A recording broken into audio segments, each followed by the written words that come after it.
কারণ এই পুরো বিশ্বের অর্থনীতি পরিচালনা করে জায়নিস্টরা। কারা? এই শব্দ থেকে আমি পড়ে আসছি। জায়নিস্ট মানে ইহুদি না, জায়নিস্ট মানে হচ্ছে ইহুদি এবং খ্রিস্টানদের একটা মানে অ্যালায়েন্স বোঝেন কিনা, মানে মিত্রতা ইহুদি এবং খ্রিস্টানদের মধ্যে। এক শ্রেণীর ইহুদি, এক শ্রেণীর খ্রিস্টান। সব ইহুদি সব খ্রিস্টান নয়, ভালো করে বুঝবেন। ইহুদি এবং খ্রিস্টান জাতির মধ্যে এক শ্রেণীর ইহুদি, এক শ্রেণীর খ্রিস্টান, এরা মিলে একটা অ্যালায়েন্স করেছে, এর নাম জায়নিস্ট মুভমেন্ট। আর এই জায়নিজম নামটা নেওয়া হয়েছে একটা পাহাড়ের নাম থেকে। সুলাইমান আলাইহিস সালাম যেই পাহাড়ে টেম্পল নির্মাণ করেছিলেন, সেকেন্ড টেম্পল যেটা আমরা বলি, ওটাকে তারা এখন থার্ড টেম্পল বানানোর চেষ্টা করছে। ওই পাহাড়ের নাম ছিল জায়ন। ওখান থেকে এই মুভমেন্টের নাম হয়েছে জায়নিজম বা জায়নিস্ট মুভমেন্ট। আমরা আমাদের ইতিহাস ভুলে গেছি, কিন্তু তারা তাদের ইতিহাস ভুলে যায় নাই। তাদের উদ্দেশ্য হচ্ছে শুধু গাজা দখল করা নয়, তাদের উদ্দেশ্য হচ্ছে পুরো হোলি ল্যান্ডটা দখল করা। হোলি ল্যান্ডটা কি? নীলনদ থেকে ফোরাত নদী পর্যন্ত যত জায়গা আছে সবগুলোই হোলি ল্যান্ড। নীলনদ থেকে ফোরাত নদী পর্যন্ত এই পুরো জায়গার নাম হচ্ছে হোলি ল্যান্ড। মনে থাকবে, river Nile, from river Nile to river Euphrates, নীলনদ থেকে নিয়ে ফোরাত নদী পর্যন্ত এই যে পুরো জায়গাটা, এর নাম হলো কি? হোলি ল্যান্ড, পবিত্র ভূমি। এই পুরো জায়গাটা দখল করাই তাদের প্ল্যান, গাজা দখল করা তাদের প্ল্যান নয়। শুধু এটাই দখল তারা করতে চায় না। এখানকার সব মুসলিমকে যদি তারা মেরে রক্তাক্ত করে বোমা দিয়ে উড়িয়েও দেয়, আগামীকাল তারা থেমে থাকবে না, যতক্ষণ পর্যন্ত না পুরো হোলি ল্যান্ড তারা দখল করছে। আর এই কথাগুলো আমাদের মুসলিমদের মধ্যে আমার মনে হয় 90%ই জানে না। আর যাদের এই বিষয়ে সবচেয়ে বেশি পদক্ষেপ নেওয়া উচিত ছিল, এরা এখন নেইমারকে নিয়ে এসে ফুটবল খেলে, এরা ওদের সাথে তেল বাণিজ্য করে, মদের বার ওপেন করে, সিনেমা হল চালু করে, হ্যাঁ, ওকে মৌন সম্মতি দেয়, সম্পর্ক স্বাভাবিক করার চেষ্টা করে। আর যদি কিছু ভাই তাদের এই জুলুমের বিরুদ্ধে দাঁড়িয়ে যায়, তখন ওদেরকে এরা বলে এরা নাকি সন্ত্রাসী। আবার এদের কিছু লেসপেন্সার বাংলার মাটিতেও আছে, দাড়ি টুপি পাগড়ি জুব্বা নিয়ে বলবে ঘুরিয়ে ফিরিয়ে যে না, ওদের কাজটা ঠিক হচ্ছে না। সালাউদ্দিন আইয়ুবীর আকীদা ঠিক ছিল না, হামাসের আকীদা ঠিক নাই, আমার একার আকীদা ঠিক আছে, আমার কাছে আসো, জান্নাতের সার্টিফিকেট আমি দিচ্ছি, লিজ লাগলে নিয়ে যাও। ভাবখানা এমন যে আকীদা আর আমরা জীবনে শিখি নাই, আর আমাদের বাপদাদারা জীবনে আকীদা শেখে নাই। হ্যাঁ, ব্রিটিশ পিরিয়ডে আমাদের আকীদা ঠিক ছিল না। যখন এই মানুষরা বাংলাদেশে এসেছে, তখন থেকে সহি আকীদা চালু হয়েছে। এর আগে সব জাল ছিল ব্যাপারটা, তাই না? লেসপেন্সার কেন বললাম? যেখানেই মুসলিম ভাইরা জালেমের এগেনস্টে জিহাদ করেছে, তাদেরকে এরা খারেজি বলেছে। যারা 20 বছর এই জালেমদের বিরুদ্ধে যুদ্ধ করেছে আমাদের পাশেই খোরাসানে, তাদেরকেও তারা খারেজি বলতে ছাড়ে নাই, সন্ত্রাসী বলতে ছাড়ে নাই। আমি আপনাদেরকে একটা কথা বারবার বলি, বিগত কয়েক বছর থেকে বলেছি, এখন আরো ভালো করে বলছি, শুনেন। আপনি উম্মার শান্তিপূর্ণ অবস্থায় ইমানদার আর মুনাফিক চিনতে পারবেন না। যখন উম্মার উপরে কোনো বিপদ আসবে, কোনো আপদ আসবে, ক্রান্তি লগ্ন আসবে, তখন আপনি চিনতে পারবেন কারা রিয়েল মুনাফিক আর কারা রিয়েল ইমানদার। তার আগে আপনি চিনতে পারবেন না। এখন কি কিছু স্পষ্ট হচ্ছে? এরাই আমাদেরকে আগে খারেজি বলতে পারতেন আগে। যারা বলছে যে সালাউদ্দিন আইয়ুবী রাহিমাহুল্লাহ, আল্লাহ তার আত্মার উপর রহম করুন, আল্লাহ পাক তাকে জান্নাতুল ফিরদাউস দান করুন, যিনি ক্রুসেডারদের হাত থেকে 1187 সালের দিকে, প্রথম ক্রুসেড হয়েছে 1099 সালের দিকে, মানে ওদের পোপ মানে বোঝেন কিনা, ধর্মযাজক, এরা খ্রিস্টানদেরকে উস্কে দিয়েছিল জেরুজালেম দখল করার জন্য। এটাকে প্রথম ক্রুসেড বলা হয়। তো তখন তারা জেরুজালেম দখল করে ফেলে, এই জেরুজালেম যার কথা বলছে। এর মাত্র কয়েক বছর পরে, 1 শতাব্দীর মধ্যেই সালাউদ্দিন আইয়ুবী রাহিমাহুল্লাহ তিনি এই জেরুজালেমটাকে মুক্ত করেন, কুফারদেরকে ওখান থেকে বের করেন, পবিত্র ভূমি মুসলিমদের জন্য উন্মুক্ত করেন, আলহামদুলিল্লাহ। তো এখন কিছু মানুষ বলছে উনার আকীদা ঠিক ছিল না, উনার আকীদা আমল ঠিক ছিল না। বলছে আল্লাহ তো জালেমকে দিয়েও সাহায্য করতে পারে, সুবহানাল্লাহ। মানে যারা জিহাদ করে কাফেরদেরকে মুসলিম ভূমি থেকে বের করে আমাদের জেরুজালেম আমাদের জন্য উদ্ধার করলো, ওদের আকীদা ঠিক নাই, তোমার আকীদা ঠিক আছে। আর কি বলবো বলেন? কিছু বলতে গেলে আমি হাইপার হয়ে যেতে পারি, বেশি কথা বলতে গেলে বেশি বলে ফেলতে পারি। আর আমাদের ওস্তাদরা বলেন যে বেশি বলার দরকার নেই, তাজকিয়া নষ্ট হয়। আপনি যখন বেশি রাগ হবেন, তখন দেখবেন আপনার তাজকিয়া নষ্ট হয়ে গেছে। বুঝতে পারছেন না কথা? কিন্তু কিছু কিছু ক্ষেত্রে তো বলতে হয়। মূল কথাটাই আসছি যে এই বিশ্বের যেখান থেকে আমি এই জায়গায় চলে আসলাম, আমি আবার এদিকে ঘুরে আসবো ইনশাআল্লাহ। এই বিশ্বে এখন সুদটা ফরজ হয়ে গেছে। কারা ফরজ করেছে? এই জায়নিস্টরাই। ওয়ার্ল্ড ব্যাংক কাদের? জায়নিস্টদের। IMF কাদের আন্ডারে? জায়নিস্টদের আন্ডারে। ফেডারেল রিজার্ভ ব্যাংক কাদের আন্ডারে? জায়নিস্টদের আন্ডারে। স্টেট অফ ইসরায়েল কাদের আন্ডারে? জায়নিস্টদের আন্ডারে। ইউনাইটেড নেশনস কাদের আন্ডারে? জায়নিস্টদের আন্ডারে। পুরো ওয়ার্ল্ডের বড় বড় মিডিয়া, প্রযুক্তি, অস্ত্রশস্ত্র, আপনার মিলিটারি ওয়েপেন্স, ন্যাটো, এগুলো কাদের আন্ডারে? সব জায়নিস্টদের আন্ডারে। এই কথাগুলো আপনার আম জনগণের মধ্যে সবাই বুঝতে না পারলেও শিক্ষিত মহল ঠিকই বুঝতে পারে, এবং তারা বুঝলেই যথেষ্ট। তারা বুঝলেই যথেষ্ট। আস্তে আস্তে আপনারাও বুঝবেন ইনশাআল্লাহ। এরা কারা? এরা তারা যারা চায় পৃথিবী থেকে ধর্মের নাম মুছে ফেলতে, যারা চায় পৃথিবী থেকে ধর্মের নাম মুছে মানুষ যেন দাজ্জালের আনুগত্য শুরু করে। এরা কারা? যারা চায় এই পুরো হোলি ল্যান্ড থেকে মুসলমানদেরকে বের করে দিতে, যাতে করে ওই জায়গাটা জায়নিস্টদের জন্য উন্মুক্ত হয়, সেখান থেকে মসিহুদ দাজ্জাল ইহুদিদেরকে নিয়ে বিশ্ব শাসন করতে পারে। এটাই ওদের উদ্দেশ্য। ওরা এমনি এমনি ওখানে বেড়াতে আসে নাই। 1914 থেকে 18 সালের মধ্যে যখন ওরা ঢুকেছে, তখন এরা এমনি এমনি বেড়াতে আসে নাই। এরা এসেছে এই উদ্দেশ্য নিয়ে যে পুরো হোলি ল্যান্ডটা আমাদের চাই, ওটা পেয়ে গেলে ওখান থেকে আমরা বিশ্ব শাসন করব। এদিকে কি ওরা যাচ্ছে কি যাচ্ছে না? আর আমরা কি করছি বললাম? ওই যে নেইমার দিকে ফুটবল খেলছি। আমরা কি করছি? আমরা মাশাআল্লাহ তেল বিক্রি করছি ওদের কাছে। আমরা ওদের কাছ থেকে পেট্রো ডলার চুক্তি করেছি, ওদের সাথে বন্ধুত্ব করার চেষ্টা করছি। আর আল্লাহ পাক কোরআনে বলেছেন লা তাত্তাখিযুল ইয়াহুদা ওয়ান নাসারা আউলিয়া, ওই আয়াতটা থাক। ওটা খালি তেলাওয়াতের জন্য, আমল করার জন্য না। আমার কথা কি বুঝতে পারছেন? ওলামায়ে কেরাম তো নিশ্চয়ই বুঝতে পারছেন। তো এখন আমি যে বললাম যে সুদভিত্তিক অর্থনীতির সাথে আমরা যেন সম্পৃক্ত না হই, হারাম না খাই, ঘুষ না খাই, বা হারাম রিজিকে না যাই, তাহলে ইবাদত কবুল হবে না। আদতে আমরা সবাই কোনো না কোনোভাবে সুদ খাচ্ছি, কারণ পুরো সিস্টেমটাই সুদভিত্তিক। এখন এখান থেকে আমাদের উদ্ধারের পথ কি? একটা আয়াত আমি বলতে চাই, যেটাতে আপনি আশ্বস্ত হবেন কিছুটা। আল্লাহ পাক বলেছেন সূরা তালাকের মধ্যে যে ফাত্তাকুল্লাহা মাসতাতা'তুম, ফাত্তাকুল্লাহা মাসতাতা'তুম, তোমরা সাধ্যমতো আল্লাহকে ভয় করো। মানে ইচ্ছা করে আপনি সুদের সাথে সম্পৃক্ত হবেন না। অনিচ্ছাকৃত যদি লেগে যায়, গায়ে ছিটাফোঁটা, আল্লাহ মাফ করে দিবেন ইনশাআল্লাহ। তাহলে ভাই আমরা যে মুসলিম পরিবারে জন্ম নিয়েছি, শুকরিয়া আদায় করতে হবে কিনা? তাহলে নামাজ পড়বো কিনা? রোজা রাখবো কিনা?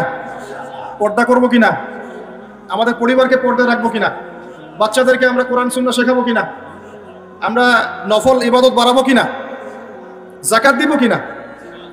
বাংলাদেশে কিচ্ছু লাগবে না, কোনো বৈদেশিক ঋণেরও দরকার নাই, শুধু আপনারা যাকাত দেওয়া শুরু করেন। আমাদের স্যার আছে এখানে, উনি এই কথাগুলো আরো উঁচু লেভেল পর্যন্ত পৌঁছাতে পারবেন। আমরা তো সব জায়গায় পৌঁছাতে পারবো না।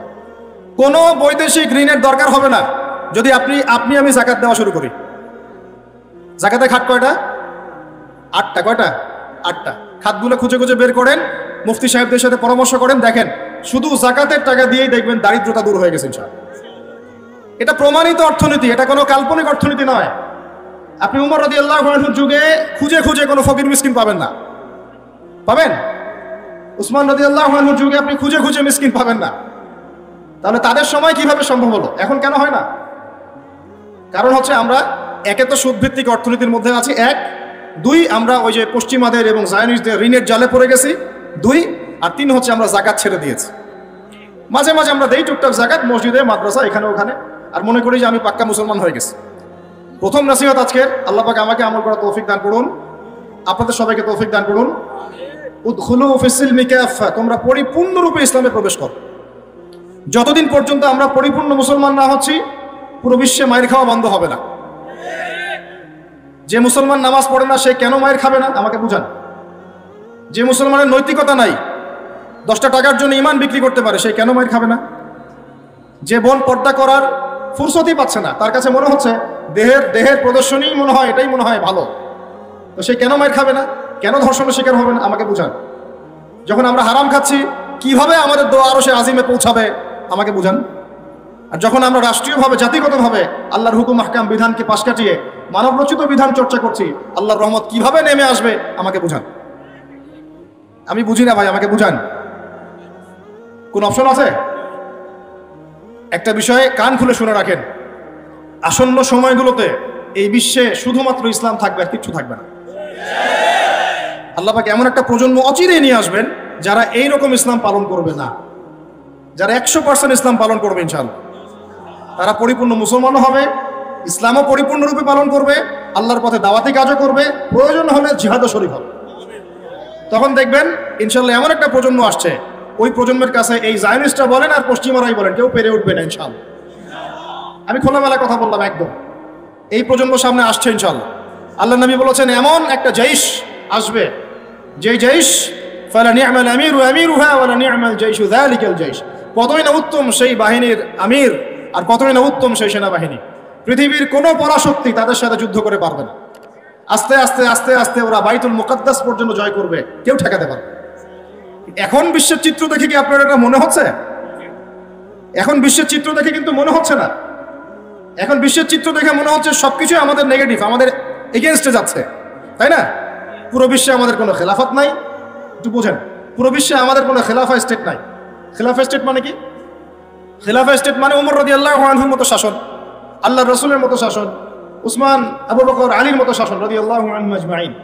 মানে যে স্টেটের মধ্যে আল্লাহ পাকের লস ছাড়া অন্য কোনো লস চলে না। হ্যাঁ, কোনটা চলে? যেটা আল্লাহ এবং তার রাসূলের আইনের অনুকূলে সেটা চলে, প্রতিকূলে কোনো কিছু চলে না। এটা খিলাফা স্টেট। সেখানে যে আমির বা যে নেতা, সে আল্লাহর কাছে জবাবদিহিতায় বাধ্য, জনগণের কাছে জবাবদিহিতায় বাধ্য না। আমার কথা বুঝতে পারছেন? সেখানে বেশিরভাগ মানুষ কি বললো সেটা বড় কথা না, আল্লাহ এবং তার রাসূল কি বললেন সেটা বড় কথা। মানে বেশিরভাগ মানুষ যদি বলে সুদ হালাল, তার মানে এই না যে হালাল হয়ে যাবে। বুঝতে পারছেন কথা? আর বেশিরভাগ মানুষ যদি বলে মদ হালাল, তার মানে এই না যে মদ হালাল হয়ে যাবে। মনে করে আপনি ভোটাভুটি দিচ্ছেন, ভোটাভুটি করছেন, এখানে বেশিরভাগ বললো যে মদ হালাল হোক, খাওয়া যাবে, ভালোই তো, হ্যাঁ, বেপরদায় চললে ভালোই, আমরা মেয়েদেরকে দেখতে পারলাম, নাউজুবিল্লাহ। তারপরে সুদ হালাল হলে কি সমস্যা? সবাই খেয়ে আমরা খেলে কি সমস্যা? তো এখন বেশিরভাগ রায় এদিকে পড়লো, আর এই 10-5টা মুসলিম মিসকিন তারা বলছে না এগুলো হারাম। আরেকদিন এই লাস্ট পাকিস্তানের প্রাইম মিনিস্টার, যাকে ক্ষমতাচ্যুত করা হলো, কি নাম? ক্রিকেটার ছিলেন ইমরান খান। উনিও দাঁড়িয়ে 15 মিনিটের জায়গায় 50 মিনিট বক্তব্য দিয়ে দিল, মুখের উপর কথা বলে দিল। আরেকজন লিবিয়ার প্রেসিডেন্ট ছিলেন, নাম শুনেছেন? গাদ্দাফি, নাম শুনেছেন না? 15 মিনিটের জায়গায় 1.5 ঘন্টা বক্তব্য দিয়েছে। এবং সে বলেছিল যে মধ্যপ্রাচ্যে যতক্ষণ পর্যন্ত ইসরায়েলের মতো রাষ্ট্র আছে, সন্ত্রাসীর দরকার নাই। কে বলেছিল? এই বাস নাই, তাকে গায়েব করে ফেলা হলো। কারণ যেই হক কথাটা বলবে তার ভাগ্যে শাহাদাত আছে ইনশাআল্লাহ। এখন আপনারা চান কি না? ফাইলাম ইয়াস্তাতি ফাবিলিসানি, আপনি না পারলে আপনাকে জবান দিয়ে বলতে হবে। বলার সময় আমরা হিকমার সাথে বলবো, তবে হক কথাটা বলবো। আর যদি আপনি মন থেকে, আপনি যদি মুখ দিয়েও বলতে না পারেন, ফাবিকলবিহি, তাহলে অ্যাটলিস্ট অন্তর থেকে ঘৃণা তো করতে হবে। আর চতুর্দিক থেকে আরবরা বসে বসে ওদের মৃত্যু দেখতেছে, এটা কি মনের ঘৃণার পর্যায়ে পড়ে? আল্লাহ নবী সাল্লাল্লাহু আলাইহি ওয়াসাল্লাম বলেন, ফাবিযালিকা আদআফু মিনাল ঈমান, এটা ঈমানের সবচেয়ে নিম্ন অংশ। এই অন্যায় জুলুম দেখে যার মন কাঁদছে না, ঈমানের সাথে তার কোনো সম্পর্ক নাই। আল্লাহর কসম, তার ঈমানের সাথে কোনো সম্পর্ক নেই। কিভাবে আপনি আর আমি এই বাচ্চাগুলোর মৃত্যু দেখতে পারি? আমরা তো এত ছোট রাষ্ট্র হওয়ার পরেও লক্ষ লক্ষ রোহিঙ্গাকে জায়গা দিয়েছিলাম, তাই নাই? আমাদের ভাইরা 10 টাকা, 5 টাকা, 20 টাকা করে তুলে তাকে খাইয়েছে, ত্রাণ দিয়েছে, সরকার সহযোগিতা করেছে, বিভিন্ন এনজিও কাজ করেছে, করে নাই? আর তোমরা এত বড় বড় মুসলিম কান্ট্রি আমাদের ভাইদেরকে জায়গা দিতে পারলো না? তোমরা ওদেরকে এই অবরুদ্ধ একটা জায়গায় 22 লক্ষ মানুষকে বোমের খোরা খাওয়ার জন্য ছেড়ে দিলা। আল্লাহ পাক তোমাদেরকে তেল দিয়েছিল, কোন ভাষায় বলবো আমি বুঝতে পারি না। আল্লাহ পাক এদেরকে তেল দিয়েছে, তেল, অয়েল, ব্ল্যাক গোল্ড। সবাই মিলে যদি বয়কট করে দেয়, ওদের একটা যুদ্ধ বিমানও ফ্লাই করবে না ইনশাআল্লাহ। তেল ছাড়া কিচ্ছু করতে পারবে না ওরা। বাদশাহ ফয়সাল, সৌদি আরবের প্রাক্তন রাজা ছিলেন, বাদশাহ ফয়সাল রাহিমাহুল্লাহ বলবেন, ওই একমাত্র সাহসী একজন নেতা দেখেছিলাম 1973 দিকে অয়েল বয়কট করে দিয়েছে। তেল দিব না, যা কি করার কর, যা, তেল বন্ধ। তেল ছাড়া আপনি ইলেকট্রিসিটি পাবেন না, মিসাইলস উড়বে না, বিমান ফ্লাই করবে না, মিলস ইন্ডাস্ট্রিজ কারখানা চলবে না। একটা বছর যদি ওদেরকে কেউ তেল না দেয়, দেখবেন পায়ে নতজানু হয়ে আমাদের কাছে ক্ষমা চাবে ইনশাআল্লাহ। বিশ্বাস করেন, আস্তে আস্তে ওরা এই নিয়ন্ত্রণগুলো নিয়ে নিয়েছে।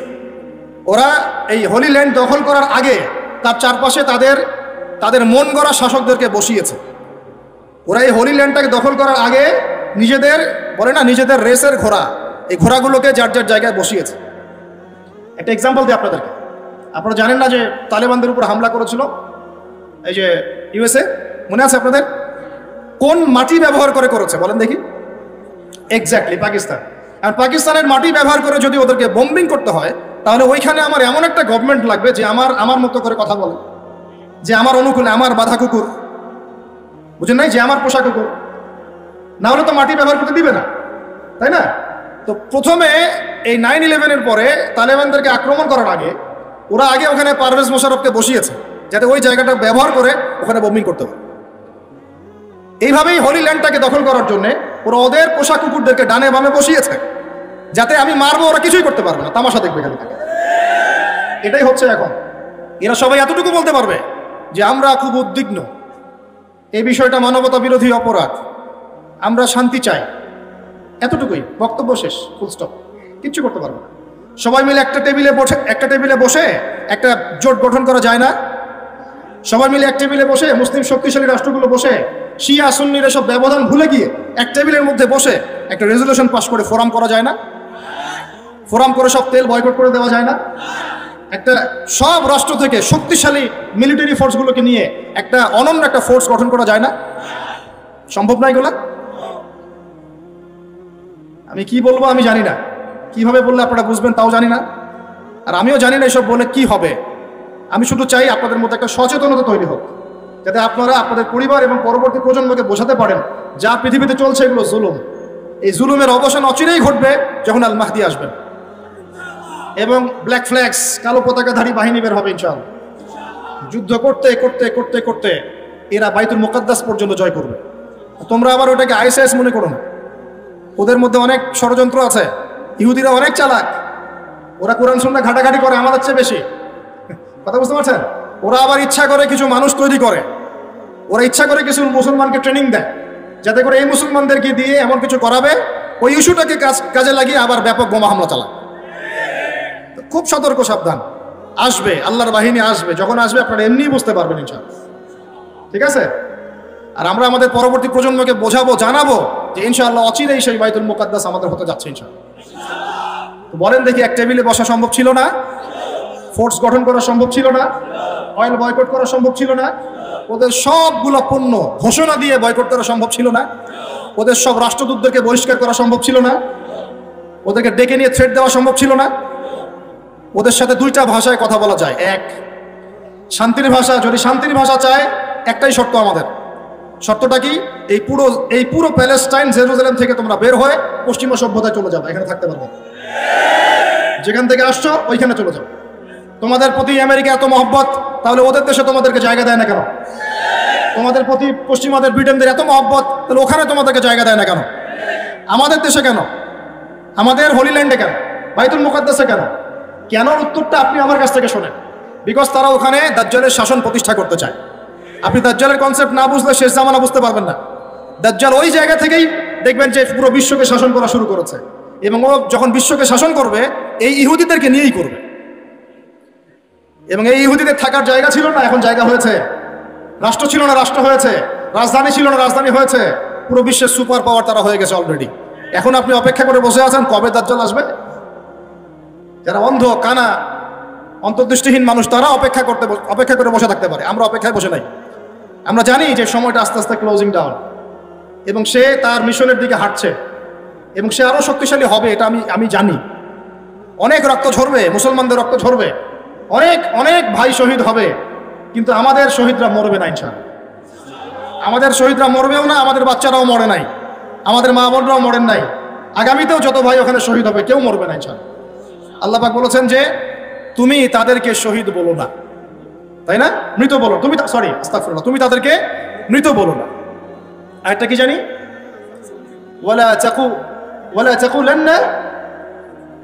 ولا تقولوا لمن يقتل في سبيل الله أموات ولا تقولوا لمن يقتل في سبيل الله أموات بل أحياء ولكن لا تشعرون। আল্লাহ পাক কত চমৎকার করে বলেছেন, তোমরা আল্লাহর রাস্তায় মৃতদেরকে, আল্লাহর রাস্তায় যারা মৃত বা ইন্তেকাল করেছেন, মারা গেছেন, তাদেরকে তোমরা মৃত বলো না। আল্লাহর রাস্তায় যারা নিহত হয়েছে তাদেরকে তোমরা মৃত বলো না, বরং তারা জীবিত, তোমরা বুঝতে পারো না। অন্য আয়াতে আছে তাদেরকে রিজিক দেয়া হয়, তাদেরকে রিজিক দেয়া হয়। জাফর ইবনে আবি তালেব রাদিয়াল্লাহু আনহু, আল্লাহর নবীর আপন চাচাতো ভাই, চাচা আবু তালেবের ছেলে। আলী ইবনে আবি তালেব, জাফর ইবনে আবি তালেব। জাফর ইবনে আবি তালেব রাদিয়াল্লাহু আনহু যুদ্ধ করতে গিয়েছেন মোতার যুদ্ধে। কোন যুদ্ধ? আল্লাহ নবী তিনজনকে সেনাপতি বানালেন, যায়েদ ইবনে হারেসা, আব্দুল্লাহ বিন রাওয়াহা এবং জাফর ইবনে আবি তালেব। কোন যুদ্ধে তিনটা অধিনায়ক লাগে নাকি? একজন লাগে। তাহলে সাহাবীরা বুঝে ফেললেন যে আমরা এই যুদ্ধে গেলে শহীদ হব নিশ্চিত। কথা বুঝতে পারছেন? সবাই বিদায় নিয়ে চলে গেলেন। ওদের সৈন্য সংখ্যা প্রায় 2 লক্ষ। কত লক্ষ? মুসলিমদের সৈন্য সংখ্যা মাত্র 3000, মাত্র 3। আল্লাহ নবী বললেন, যদি যায়েদ ইবনে হারেসা শহীদ হয়, আব্দুল্লাহ বিন রাওয়াহা তুমি পতাকা নিয়ে নিও। আব্দুল্লাহ বিন রাওয়াহা যদি শহীদ হয়, তাহলে জাফর তুমি পতাকা নিয়ে নিও। জাফরও যদি শহীদ হয়, তাহলে তোমাদের মধ্যে কোনো একজনকে তোমরা আমির বানিয়ে নিও। পরে আমির বানানো হয়েছিল সাইফুল্লাহিল মাসলুল খালিদ বিন ওয়ালিদ রাদিয়াল্লাহু আনহু, এবং তার হাতেই বিজয়টা হয়েছিল। পরে 3000 সৈন্য নিয়ে তিনি 2 লক্ষ সৈন্য ঠেকিয়ে দিয়েছেন। সুবহানাল্লাহ। জাফর রাদিয়াল্লাহু আনহু যখন শহীদ হন, প্রথমে তার ডান হাত পড়ে যায়। ওই যে দেখছেন না, এক বাবা হাত নিয়ে ঘুরছে বাচ্চার, আর এক হাত খুঁজে পায় না, দেখছেন না আপনারা? ডান হাত পড়ে গিয়ে বাম হাত দিয়ে তরোয়াল চালানো শুরু করলেন। ওই যুদ্ধ তখন সত্যিকারের যুদ্ধ ছিল, এই তোমাদের মতো কাপুরুষের যুদ্ধ না, যে 100 মাইল দূর থেকে মিসাইল ছুড়বো আর এখান থেকে আমি ঠাস করে মরে যাব। তখনকার যুদ্ধ ছিল ম্যান 1-on-1 ব্যাটল। তুমি সামনে অস্ত্র নিয়ে আসো, আমি সামনে অস্ত্র নিয়ে গেলাম, এরপরে দেখি কার কত ক্ষমতা। এমন ছিল না বিষয়টা? 1-on-1 ব্যাটল ছিল। আর তখন সাহাবীরা ছোটবেলা থেকেই এগুলোতে প্রশিক্ষিত ছিলেন। নতুন না বিষয়গুলো, তারা ছোটবেলা থেকেই প্রশিক্ষিত ছিলেন, তীরন্দাজ ছিলেন, ঘোড়সাওয়ার ছিলেন তখনকার যুগের প্রেক্ষাপটে। তো তারপর তিনি বাহাতে তরোয়াল চালানো শুরু করলেন, এক পর্যায়ে বাহাতে পড়ে গেল। এরপর এই থুতনি দিয়ে তিনি পতাকাটা ধরে রাখছেন। এভাবে মোতার যুদ্ধের ইতিহাসটা পড়ে দেখেন, থুতনি দিয়ে এভাবে পতাকাটা ধরে রাখছেন। পতাকার মান, পতাকার সম্মান। আর সেই পতাকা আমাদের হাত থেকে পড়ে গেল, আরবের লোকজন তাকায় তাকায় দেখতেছে, সারা মুসলিম বিশ্ব তাকায় তাকায় দেখতেছে। এই গুনাহের ভার আল্লাহর কসম আপনার আমার সবার উপর বর্তাবে, কোনো উপায় নাই, সবার উপর বর্তাবে। আল্লাহ যেন মাফ করেন। আল্লাহ পাক মাফ করবেন না। আমি আল্লাহকে চিনি, আল্লাহ পাক মাফ করবেন না এভাবে, যতক্ষণ পর্যন্ত না আল্লাহ পাক এগুলোর হিসাব নিচ্ছেন। কারণ ওলামায়ে কেরামকে জিজ্ঞাসা করে দেখেন, একটা মুসলিম রাষ্ট্রে যদি একজন মুসলিম নারীকে ধর্ষণ করা হয়, উঠিয়ে নিয়ে চলে যাওয়া হয়, রেপ করা হয়, অথবা একজন মুসলিম ভাইকে নির্মমভাবে হত্যা করা হয়, তাহলে ফতোয়া কি করা উচিত? তখন সবাই মিলে ওই জালেমের বিরুদ্ধে দাঁড়ানো ফরজ। যদি সে দাঁড়াতে না পারে, তার প্রতিবেশী দাঁড়াবে। সে না পারলে তার প্রতিবেশী দাঁড়াবে।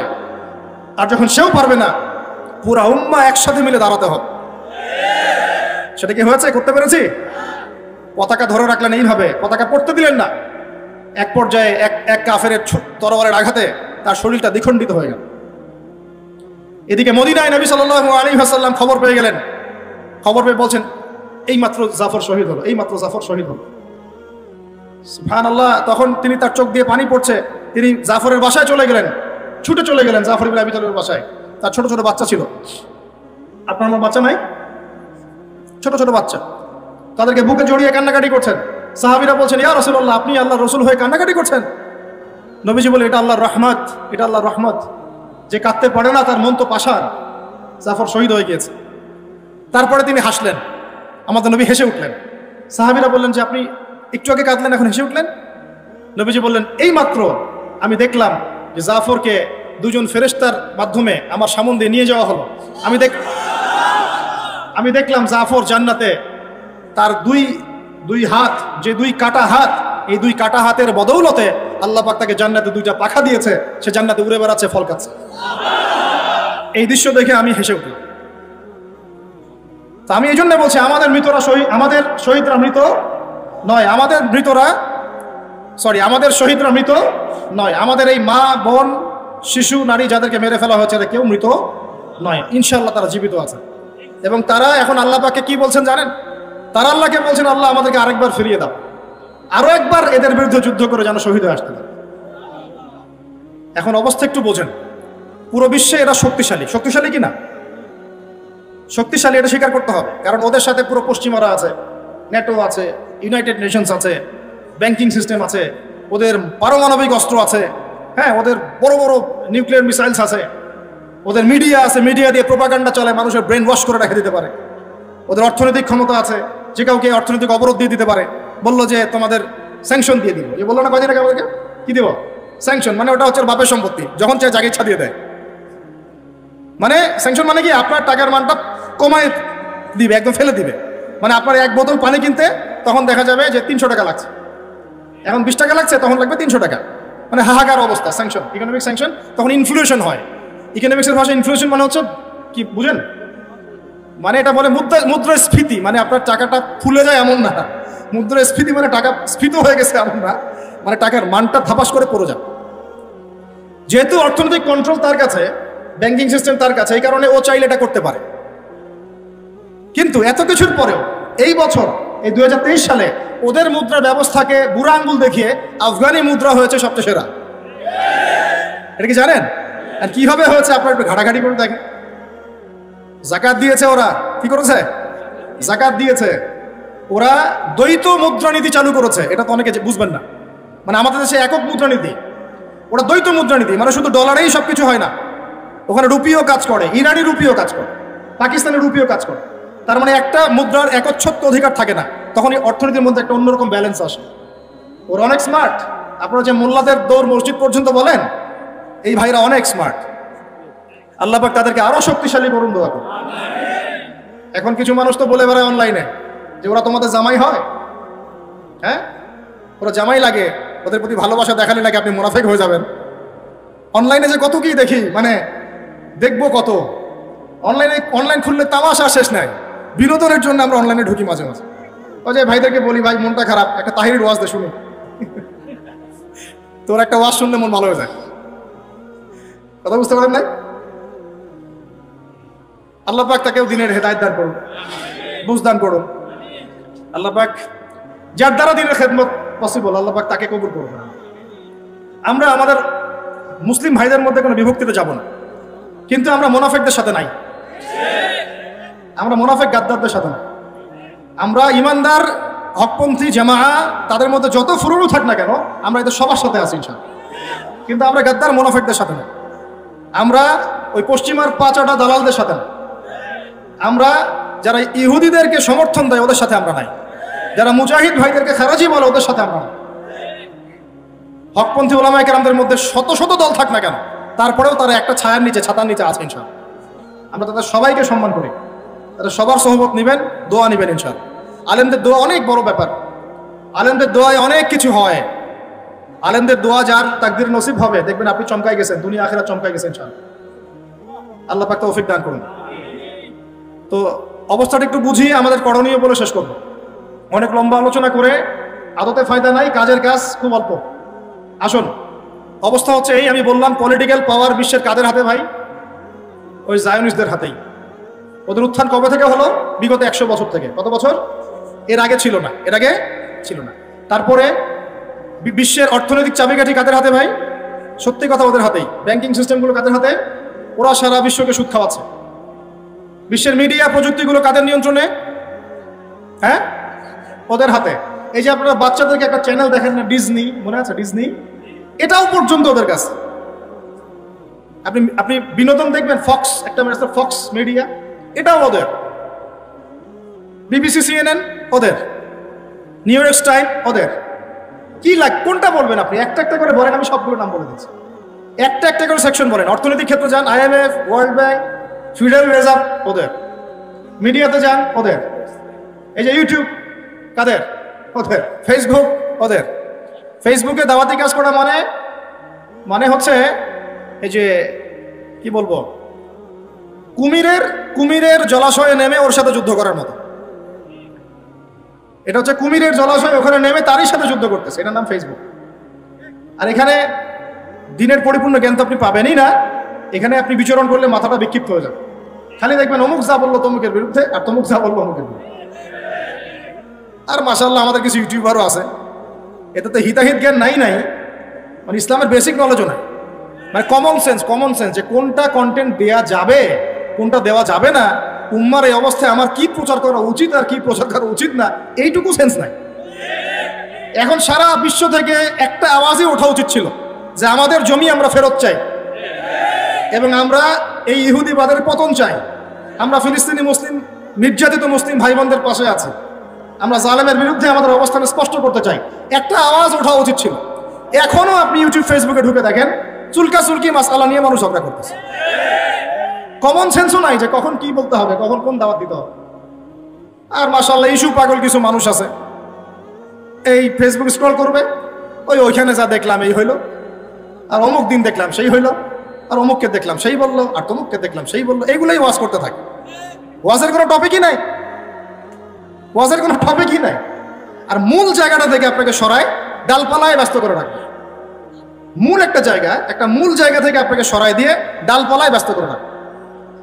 যেমন মনে করেন জাতিসংঘ থেকে একজন আমাকে নক দিল যে আমি জাতিসংঘের চিলড্রেন্স ডিপার্টমেন্টে আছি, ফিলিস্তিন ইসরায়েল ইস্যু নিয়ে আপনার বিগত 5 বছরের লেকচারগুলো আমরা শুনেছি, এখন এই বিষয়ে আপনার কিছু কথা আমরা স্পষ্ট করতে চাই, একটা লাইভ সেশন চাই। তা আমি আর জানি না, সত্যি জানি না যে তার বয়স কত, আর আমাদের তো এসব জানার কথাও না, কারণ আমরা এগুলো ঘাটাঘাটি করিও না। তো ঠিক আছে, লাইভ সেশন চান দিলাম এবং চেষ্টা করলাম যে পুরো ইতিহাসটাকে বলা, একদম শুরু থেকে কিভাবে জায়নিস্টরা এখানে ঢুকলো, কিভাবে কি হলো, আস্তে আস্তে এখন কি হচ্ছে, ফিনিশিংটা কি হতে পারে। তো এই পুরো লেকচারটা থেকে মানুষের দৃষ্টিকে সরায় নেওয়ার জন্যে 2-1 জন বেরোয় গেল, ব্যাস। হ্যাঁ, গায়রে মাহরামের সাথে লাইভ করেছেন, দৃষ্টি হেফাজত করতে পারছেন না, অমুক তমুক, এইটা সেইটা। বুঝলাম যে ভাই মনে করেন আমি একটা বড় অপরাধী করে ফেলেছি, মনে করেন। তা আপনার এই কথাটা ওই সময় কোথায় ছিল যখন আমাদের হেফাজতের নেতৃবৃন্দ টকশো করতো? তখন ওঠান নাই কেন? এই ইস্যুটা বুঝলাম, ইস্যুটা আপনার লিগ্যাল, ধরে নিলাম যে মনে করেন আমরা বড় গুনাহ কবিরা করে ফেলেছি, মনে করেন, ধরেন কথার কথা, তর্কের খাতিরে মেনে নিলাম। এই ইস্যুটা এখন উঠালেন কেন? এই ইস্যুটা আপনি ওই টকশোর সময় উঠান নাই কেন?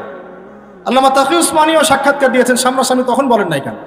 আমাদের হেফাজতের বড় বড় ওলামায়ে কেরাম সামনাসামনি ডিবেট করেছেন, তখন উঠান নাই কেন? বহু মানুষ অনলাইনে লাইভ সেশন করেছে, তখন বলেন নাই কেন? তার মানে সমস্যাটা আপনার ইস্যুকে নিয়ে না, সমস্যাটা আপনার আবু তোহা আদনানকে নিয়ে। তো এতে করে কি হলো, মূল যে আলোচনাটা ছিল এখান থেকে কিছু মানুষের দৃষ্টি সরে গেল। আপনি আর প্যালেস্টাইন ইসরায়েল ওই ইস্যুটার দিকে ফোকাস না করে, আর ভাই আপনার ইমান এতই দুর্বল, 10 বছরের 12 বছরের একটা মেয়ে দেখে সিডিউস হয়ে যান, কথা মাইন্ড করেন না। এত দুর্বল হলে কেমনে হবে? রাস্তাঘাটে চলাফেরা করেন, বাজারে ঘাট করেন, এইটা করেন, সবসময় তো মেয়েদেরকে দেখতেই আসেন আপনি।